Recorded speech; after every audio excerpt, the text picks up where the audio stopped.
It's 1952.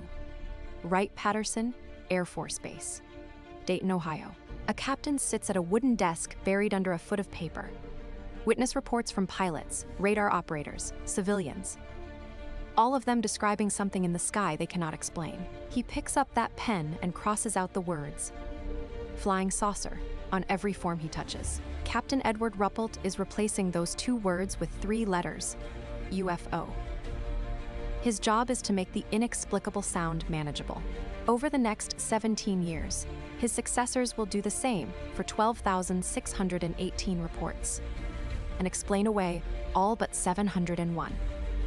The question no one in that archive ever answered: were those explanations science or something else? The Air Force officially investigated UFOs for 22 years, 1947 to 1969, under a program called Project Blue Book, headquartered at Wright-Patterson Air Force Base in Ohio. That's not a conspiracy theory. It's in the National Archives, Record Group 341, available to anyone who wants to pull the files. Wait, so the government's big UFO program is just sitting in a filing cabinet in Washington that anyone can visit?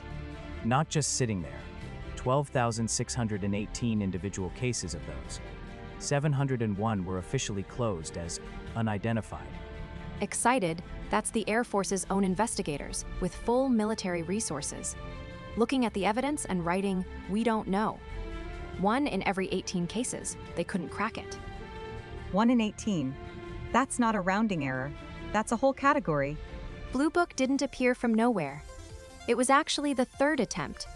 Operation Sign launched in 1948, right after pilot Kenneth Arnold reported 9 objects near Mount Rainier in June 1947. The press called them flying saucers, and the phrase stuck. So there was already an official investigation before Blue Book. 2, actually, Operation Sign, then Operation Grudge. Blue Book formally began in March 1952 as the most systematic attempt yet. Intake forms, trained staff, actual protocols. They went through 3 program names in 4 years. That's either thorough or embarrassing. I can't decide which. Probably both. Ruppelt himself coined the term unidentified flying object deliberately, he thought. Flying saucer was scientifically useless. So in 1952, he replaced it across all Air Force reporting to force a more professional standard. So the phrase UFO, the one that launched 1,000 late-night radio shows, was a bureaucratic-style guide decision. It was also a strategic one. Flying saucer implied a shape and an origin. Unidentified implies only ignorance, which is a much easier thing to manage publicly. Exactly.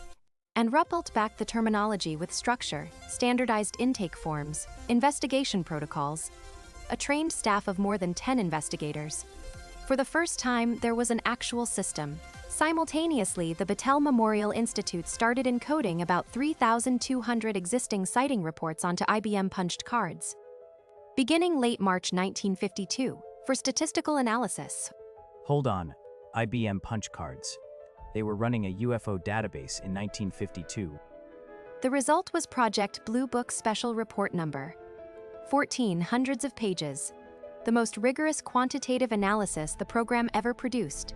That's genuinely impressive and also extremely funny. The government built a UFO spreadsheet before spreadsheets existed. Skeptical, and how many people actually read Special Report Number 14 before forming their opinions about Blue Book? The answer is almost certainly fewer than the number of people who watched the TV show. And then there is the physical archive itself. 94 rolls of microfilm.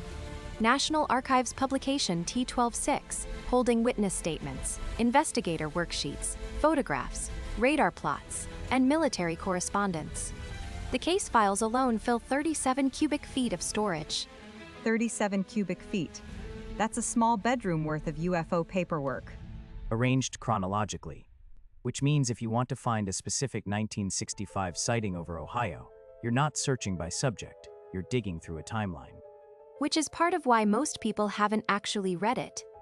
The files are public since 1976, but public access and practical access are 2 different things. Now here is where it gets interesting. Ruppelt left Blue Book in February 1953, temporary reassignment. When he came back a few months later, his staff of more than 10 had been cut to 2 people. He left a full operation and came back to a ghost town. That's not a reassignment. That's a message. It does raise a question about intent. Was the staffing cut a budget decision, or did someone want Blue Book to do less? Ruppelt was frustrated enough that he pushed for the 4,602nd Air Intelligence Service Squadron to handle field investigations, which effectively made Blue Book a desk analysis unit, rather than an active investigating force. So the program went from fielding investigators to reviewing paperwork. That's a significant structural change that happened quietly, with no public announcement. Curious. And look at how cases actually got closed. The official categories were stars, planets, atmospheric effects, aircraft, balloons, hoaxes. About 94% of all 12,618 cases got filed under one of those. Stars and planets. So someone looks up, sees a bright light that moves weirdly, and the Air Force writes Jupiter and calls it done. That's actually a legitimate explanation more often than people want to admit. But here is the part I want Alex to address. What about insufficient data? Right. Insufficient data was a closure code too. And it's exactly what it sounds like. If a report came in without enough detail to analyze, it could be filed as explained without anyone actually explaining anything. So the math is 94% explained, but some percentage of that 94 is just, we lost the receipt. Which makes the 701 genuinely unidentified cases more interesting. Those are the ones where enough data existed to analyze, and the Air Force still couldn't close them. Back up to July 1952 for a second, because that's when Blue Book's political problem became impossible to ignore. A wave of UFO sightings over Washington, D.C., generated radar contacts confirmed simultaneously at multiple installations. Radar contacts, plural, over the Capitol, in 1952. Multiple installations confirming the same contacts. That's not one operator misreading a blip. What did the Air Force do? Held its largest press conference since World War II. Blue Book was front and center, tasked with providing the official explanation. The political pressure from Congress never fully went away after that. So the program that was quietly being defunded and downsized was simultaneously being put on national television to explain the lights over the White House. Great timing. And then, 14 years later, the Air Force decided they needed someone else to reach the conclusion for them. In 1966, the Air Force contracted the University of Colorado under Dr. Edward U. Condon to run an independent 18-month study. The Condon report landed in January 1969, 1,485 pages in hardcover. Skeptical 1,485 pages. How much of that did Condon actually write? 6 pages. His summary conclusions. That's it. 6 pages out of nearly 1,500. 6 pages to kill a 22-year program, that's efficient. What did those 6 pages say? That nothing has come from the study of UFOs in the past 21 years that has added to scientific knowledge. That's a direct quote from Condon's own summary. Walk me through the sequence after the report dropped. Who actually pulled the trigger on closing Blue Book? The National Academy of Sciences reviewed the Condon report and concurred with its conclusions. Then Secretary of the Air Force Robert C. Seamans, Jr. announced that further funding for Blue Book cannot be justified either on the grounds of national security or in the interest of science. So the Air Force commissioned a study. The study said stop. A separate scientific body agreed, and then the Air Force stopped.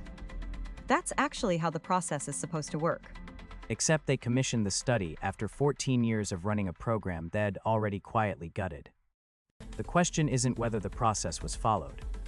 It's whether the conclusion was prearranged. December 17, 1969. That's the last officially acknowledged day of Blue Book operations. Everything transferred to the National Archives. Calm, all right. Let's separate the ground from the fog. What is actually confirmed Project Blue Book, real program, real Air Force, ran March 1952 to December 17, 1969, headquartered at Wright-Patterson. The 12,618 cases are in the National Archives under Record Group 341, public since 1976.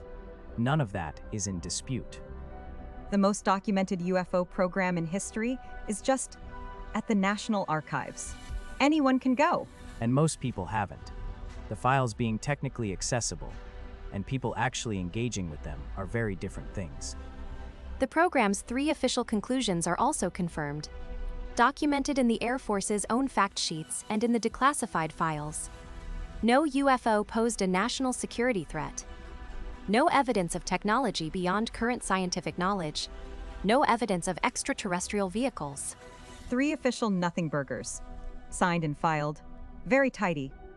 Here is where confirmed ends and speculation begins. Those 3 conclusions, were they the product of evidence or of institutional pressure to reach a specific answer? The staffing cuts under Ruppelt, the shift to desk analysis, the externally commissioned Condon report, none of that proves the conclusions were wrong. But it does show a program that was structurally constrained in ways that made thorough investigation increasingly difficult. And the 701 unidentified cases don't resolve that question either way. They're confirmed unresolved. The Air Force couldn't close them. What they represent is still open. So the honest answer is, the program was real, the files are real, the 701 mysteries are real, and whether the explanations for the other 11,917 were rigorous or convenient is genuinely unknown. That's the verdict. Everything else is projection onto incomplete data, and the data is sitting in record group 341 if anyone wants to form their own view. The 701 unidentified cases are confirmed unresolved. That's not spin. That's the Air Force's own accounting. What nobody can agree on is why they stayed open. Were they genuinely anomalous, or just reports where the paperwork was too thin to close? It's like a cold case file, except instead of a detective, you've got the entire United States Air Force saying, "We genuinely don't know." And the answer is sitting in record group 341. Anyone can request those specific 701 files and read what survived. The frustrating truth is that most people arguing about them haven't done that. Some of those 701 almost certainly do represent thin data. The insufficient data closure problem we talked about applies in reverse too. But some of them have detailed radar returns, multiple witnesses, trained military observers. Those aren't the same category. Here is what most people miss. Blue Book ended in 1969, but government UFO investigation didn't. ATIP, the Advanced Aerospace Threat Identification Program, ran from roughly 2007 to 2012, funded through the Pentagon's black budget. Then ARO, the All-Domain Anomaly Resolution Office, stood up more recently and is still active. So the Air Force held a very public funeral for UFO research in 1969, then kept doing it quietly for the next 50 years. That's not a cancellation. That's a rebranding. Excited, the direct institutional line from Blue Book to ARO is real. Same mission, same tension, just with the press conferences removed. The public chapter closed. The classified chapter kept running. Which reframes the Condon report a little. Maybe the conclusion wasn't, "This is worthless." Maybe it was, "We are done doing this in public." And that points to the core tension Blue Book was always managing. The Air Force had 2 contradictory things to communicate simultaneously. Okay, what are the 2 things? The lights in the sky are not Soviet aircraft, so don't panic. And also, the lights in the sky are not alien spacecraft, so don't panic. Both messages required the same operational output. Explain the sightings, fast, publicly, case closed. Skeptical, so the pressure to explain cases quickly wasn't necessarily about suppressing truth. It was about managing 2 separate public anxieties that happened to point in the same direction.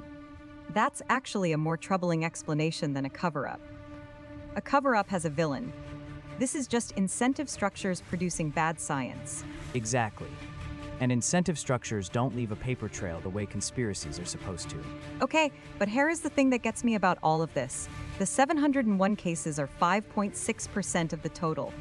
That's a rounding error.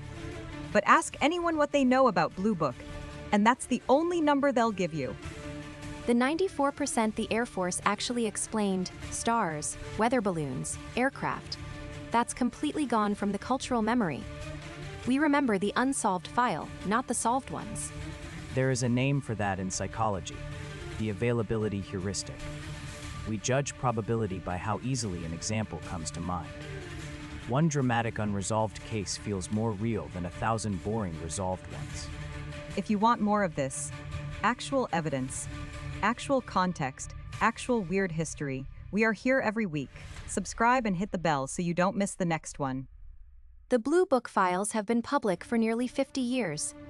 The mystery isn't that the government hid the evidence. It's that the evidence is available, and most of us still prefer the story to the archive. Next week, we are going inside Area 51, the actual classified purpose of the base, why the government denied its existence for decades while workers drove past the gate every morning, and what the nuclear testing program has to do with every alien story you've ever heard. It's stranger than the alien version, and it's documented. And honestly, after this episode, I believe that last part completely. The documented version is always weirder. The Blue Book files are at archives.gov, record group 341. If anything we covered today made you curious, that's the primary source. Go look. Read the 701. Report back in the comments. We want to know what you find. Read the 701. Report back in the comments. We want to know what you find.